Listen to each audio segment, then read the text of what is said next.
Your skills will pay you now, right now, today, in the situation that you're in. You have skills that someone will pay for.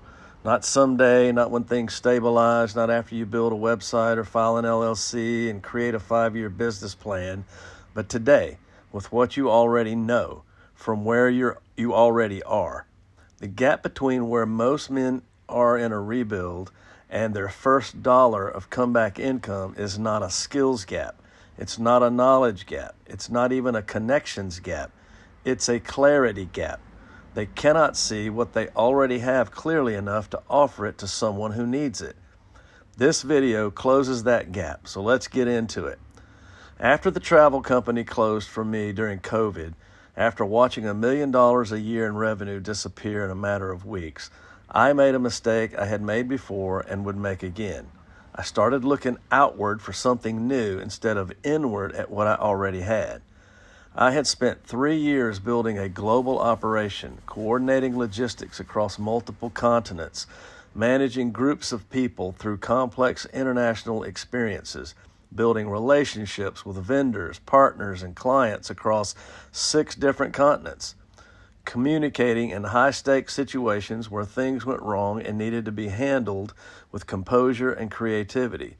Those were real skills, transferable skills, skills that had value in the market completely independent of the travel industry that had been their vehicle. But I didn't see them that way. I saw them as travel skills. And since travel was shut down, I assumed those skills were worthless until the world opened back up.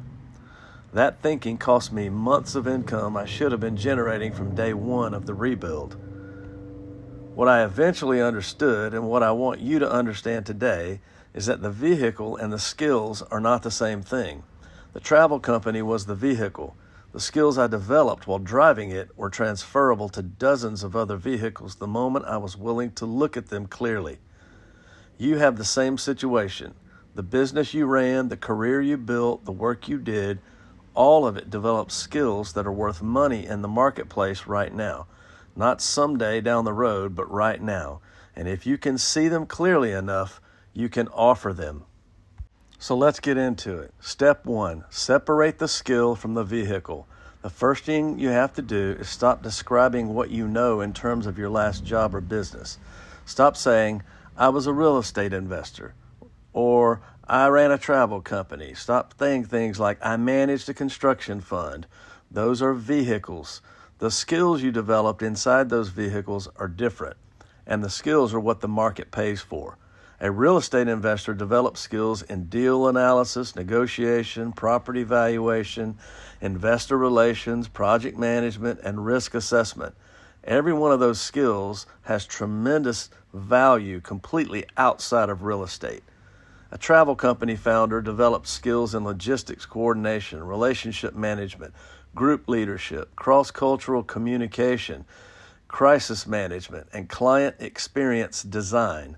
Every one of those skills transfers directly to consulting, corporate event planning, executive coaching, operations management, and dozens of other markets. Sit down and write out your skills, not your titles, not your industries, and not your job descriptions. The actual capabilities that you developed, the things you know how to do that produce results for people. That list is your inventory, and your inventory is almost certainly more valuable than you think. Step 2, find the person who needs what you know right now. Skills only generate income when they connect with someone who has a problem that skill can solve. So once you have your inventory, the next question is simple and direct. Who is struggling with something I already know how to handle? Not who might eventually need this or who needs it right now. Who woke up this morning with a problem that your skill is the solution to? After I finally got clear on my skills, after the travel company closed, I identified that small business owners, people who were trying to grow their operations but had never built the kind of systems and relationships that I had built, they needed exactly what I knew how to do. They needed someone who had managed complex logistics, multiple stakeholders, and high-pressure situations to help them think through their operations. That was consulting. And I didn't need a website or a business plan or a brand to offer it. I needed one conversation with one person who had that problem. And I had that conversation, and I got paid.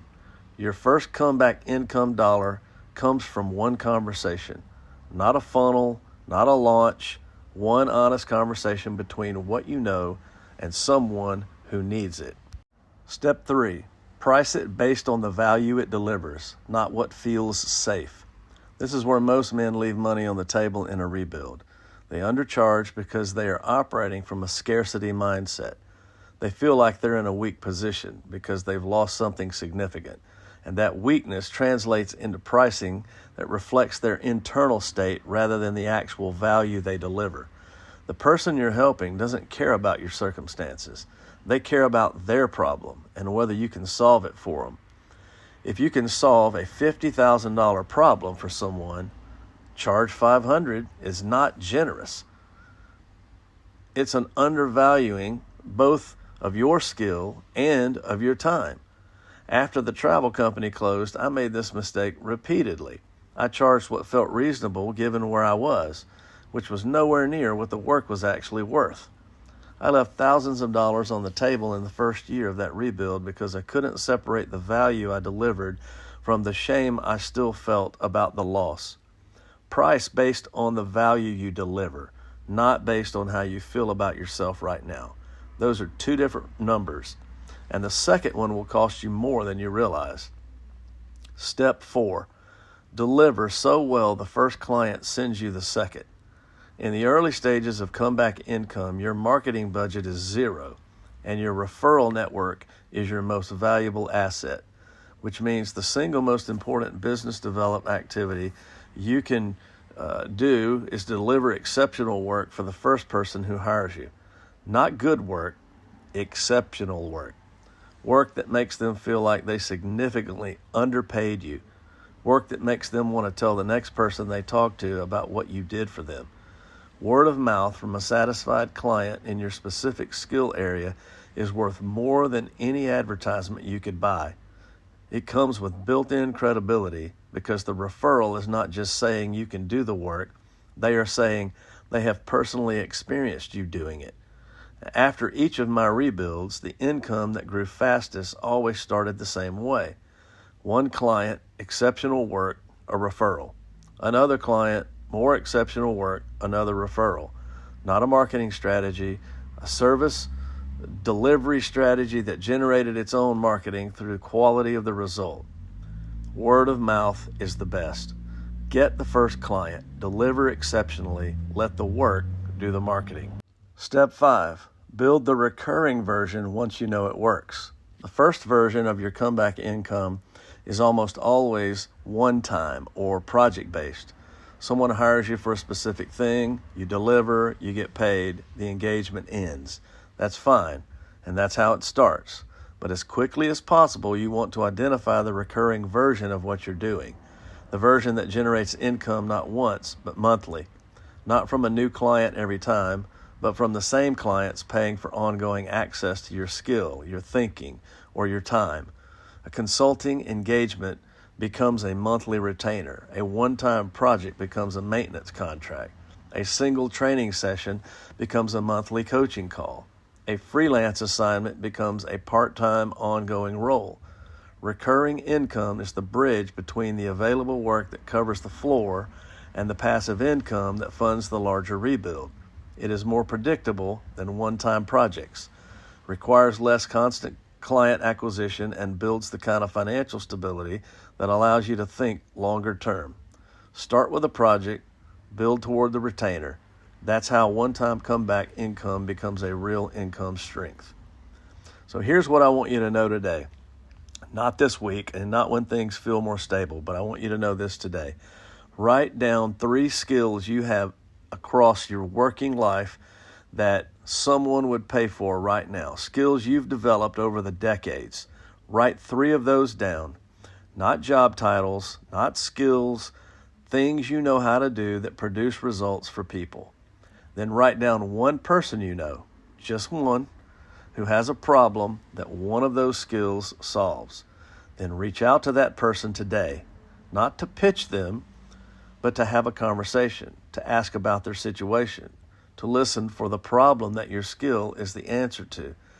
That conversation is your first step towards comeback income. And it's available to you today, right now, with what you already have. If you want a step-by-step system, instead of trying to figure all this out on your own, I put together a free 30-day rebuild plan specifically for men in our situation. It's only 4 weeks long with one clear direction, and the link is in the description below. And then next Thursday, we're going to go deep on the mindset shift that happens when other people's opinions of your situation start affecting how hard you fight to rebuild it. That one drops on Thursday. And if you don't want to miss it, hit subscribe right now. This channel posts every Monday and Thursday specifically for men who are rebuilding after losing everything. And if that's you, you belong here. And if you found this helpful, please share it with another man who needs to hear it. A friend, family member, somebody that you know is going through this right now. And let's rebuild together, because that's wealth mode.